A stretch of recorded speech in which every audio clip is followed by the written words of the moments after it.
Hello, my name is Dante Renee, and welcome to the 10 Room Bizarro YouTube page where I talk about films that I believe need to be talked about more.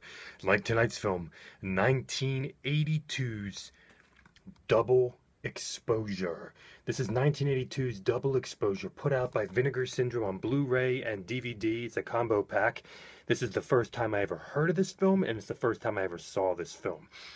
This film's about you can go on Amazon. I buy stuff off Amazon or sometimes through Vinegar Syndrome. It'll be in the $20 range or a little bit under. Double Exposure 1982. And there's also a limited edition slipcase as well. Here is some of the art, some photos from the film. And here is a gem that I never heard of before from 1982. And this is just something this is inspired by another film called The Photographer from 1974. And this is quite a film, folks. Double Exposure. This is quite a film. Let's get into this movie right here because I don't know if I was prepared for this. This sucker punched me in a pretty unbelievable film right here. I have some notes. So you might see my eyes divert. Family secrets. Dreams. Mental instability, loss of control, and the fear of losing control, the fear of intimacy, the fear of relationships, murder, sex, art, the photography of art, love. This is Double Exposure. Let's start off with the music of this film. The music has an orchestrated, dramatic, elegant horror and drama aspect to it, dramatic aspect to it, and even some elements of light fun at times. But then, like almost reminding you of kind of 70s horror films, that type of orchestrated score. But then, we also have cacophonous, dark, oppressive hell in the sound design and score as well. And you will hear that in the first 5-10 minutes of the film and in other places. But you'll be sucker punched with it right at the beginning. Acoustic guitar work. Even emotional, sad ballad work. And lastly, some romantic pieces of music as well. So you're seeing here, and I sometimes think that the music of a film can show you the styles of a film, the genres of a film. And definitely the music is showing you and is able to show you, in this case for Double Exposure, most definitely. You have kind of a, classic 70s score that you might hear in films like even The Hearse, which Vinegar Syndrome has put out, or and some almost classy and kind of classy horror films from the 70s, but maybe a little bit crazy. Just that orchestration, the orchestration. You think back of Amityville Horror, and there was orchestration in there, as well as disco, of course, but there was orchestration in there. And this film has a lot of different elements. You think you understand the score, and then all of a sudden it goes hellish. Now, the film is called Double Exposure, and dealing with photography, and photography is a theme in this film. Art is a theme in this film. Looking through the lens, and then us as the viewers watching this film, which is a moving image.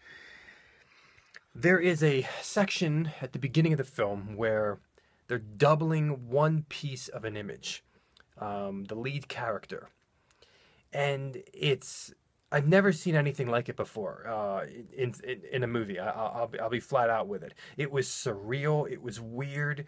It was almost like modern, disturbing indie films. Like I could almost see something. I could see Lars von Trier doing something like this that happened in the beginning of this movie with the doubling of this man's walking and imagery, and everything else around him was normal. And this is before computers.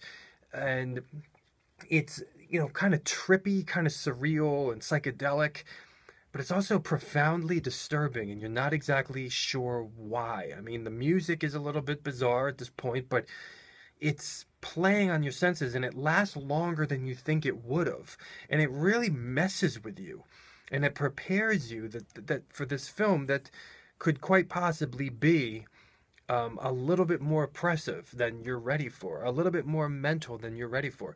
There's also mirror work in this film. You will see some sections dealing with mirrors and reflections. There's elements in the editing of cutting, of dialogue, and emotion, different emotional states, and cutting in that, in a character's different emotions and emotional states, and it kind of makes this montage of human emotion, montage of the schizophrenia of normal human emotion, and the contradictions of normal human emotion. And it's in that editing that brings some darkness. It brings, you get a little bit unnerved watching it, and it's happening during a counseling session, and where a character almost seems like he's talking, well, he is talking to himself, or talking to a counselor, or talking to somebody else in the room. We also have light, dramatic, comedic, we have romance, and then we also have psychological terror, we have slasher, we have mental, we have sophistication, we have grindhouse sleaze, and we have mystery. I mean, take all of those elements together, and you're coming up with a very, very potent mix inside of Double Exposure. In this, how long is this? In this 95-minute, movie, this movie of moving images. It's unnerving. It's definitely confrontational. It's emotional. It's moving. It's oppressive. As I've said, it's dark. The take on mental issues and mental instability is nothing less than rough. I would say that if somebody struggles, a lot with mental problems, mental issues, this would be a very difficult movie to watch. I know some friends that will not watch any films that deal with mental instability, but they can watch people getting chopped up, and people dying, and animals dying, and everything else, but they cannot watch anything dealing with the mind. And this is a case where it really, it deals with it so much grounded in reality, and the reality of mental torment, that it's quite rough. And a lot of that has to do with the unbelievable acting. Everybody's great, but the lead is unbelievable. The guy on the cover of the film, it just seems like he seems like one of those dangerous actors. He seems like one of that breed of dangerous actors that it was only around, in the 70s and 80s, and that Hollywood doesn't breed those types of actors anymore in their safe trailers, air-conditioned trailers, stuff like. I mean, this guy seemed like he had something that, almost like a Neville Brand, or a classier Neville Brand, classy but dangerous, It's filled with characters and pain and complexity, and even a homosexual character. And there's some humor in that homosexual character, but also pain, and it's raw. This is a very violent film, a very gritty film, a very sexual film, as I stated, sleazy. The lead character lives in an RV as his main residence, which adds a very interesting element to this film. It's a nice RV at that. In the interiors, it's you would almost think, maybe I'd live in there. We have two brothers in this film who actually look related. I was so shocked that they were not related when I looked at the closing credits that I just couldn't believe it. We also have physical deformity in this film as well. This movie really sucks you in. It's one of the best ways. I mean, it was punching me in the face, and it was sucking me in.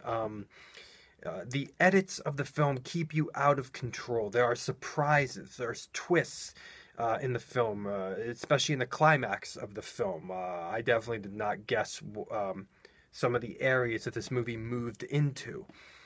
And, you know, something that I wanted to bring up here with double exposure. I want to bring up Nightmare on Elm Street, actually, for a reason, because Nightmare on Elm Street, I always said, you know, the original Nightmare on Elm Street scared me immensely as a child, and as a, you know, preteen and teen and stuff, because of the subject matter. You know, this evil man getting at you in your dreams, and I didn't want to go to sleep. I remember being scared of having nightmares and things like that. But it was Nightmare on Elm Street Part 2 that became more terrifying to me when I became an adult. And the reason for that is because Nightmare on Elm Street 2 deals with a fear that my preteen self would have never understood, that my child self would have never understood, but a fear that only my adult self would have understood. And that is the fear of losing control of your mind and losing control of your stability. You look at somebody else, how do they get there? How does that happen? And the fear of that as you get older and you get more stressed out, and you might fear death more mortality. You have people dying around you, bills and your career, jobs, and there's a lot of stress. And sometimes that stress can take you to dark places and crazy places. And it's in double exposure that I believe hits that adult fear that I'm talking about from Nightmare on Elm Street Part 2. You know, this film is profound in that sense, and in other senses as well. Horror film, yes. Psychological film, yes. Dark film, yes. Love story, yes. Dramatic, yes. Interesting, moving, emotional, complex, yes. Oppressive. As Al Bundy said, "Shoo betcha." This is 1982's Double Exposure. 95 minutes of sucking you in. Be careful, folks, of what triggers it could do with your own mind as you sit there and watch alone one night. Thank you so much for watching the 10 Room Bizarro YouTube page, where I talk about films that I believe need to be talked about more, like 1982's Double Exposure. What a gem this is, huh? Thank you so much. Please feel free to check out all my other reviews in this YouTube page, as well as my own personal films by Googling Apartment 1014 Films. Thank you so much, and good night.